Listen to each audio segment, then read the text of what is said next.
about what you wrote. I have discovered that although I have been praying earnestly and spiritually in the past, many of my prayers seemingly were either sabotaged or counterattacked by the enemy. As I prayed and asked God why, he showed me I was praying fervently, but not effectively because I was praying amiss. I was praying from an incorrect perspective and position. Satan was able to gain the upper hand in my warfare because I was ignorantly praying earthbound prayers. He told me that I needed to fight my battles and wage warfare where it really belonged, in the heavenlies. He also reminded me that I was seated in heavenly places and in Christ Jesus above principalities and powers.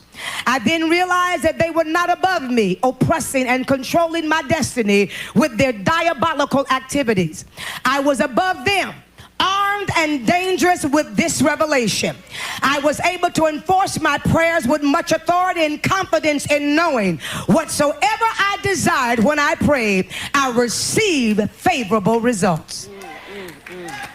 That right there, when I read that, I said, okay, I don't know what the rest of this little booklet is going to be about until I got to understanding about prayer and understanding about the posture and the position of prayer. And before I read anything out of this, I want you to share with us how you came to this conclusion and what this is all about. I had come toe-to-toe with principalities. God had called me to the nations like you. And there were several principalities that had converged. They're called diabolical alliances. And everything in kingdoms, there are 7 or 8 kingdoms that operate in the universe. There's the sovereign kingdom, and then you have the planetary kingdoms, the angelic kingdoms.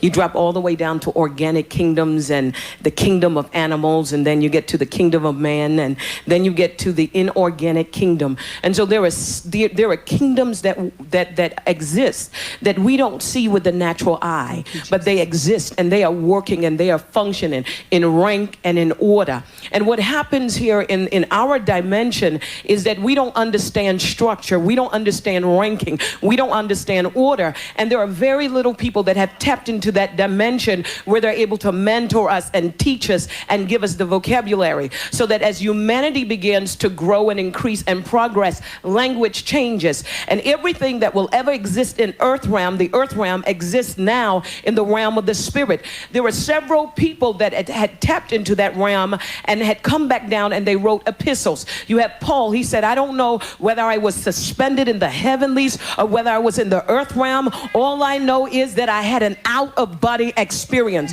Then you had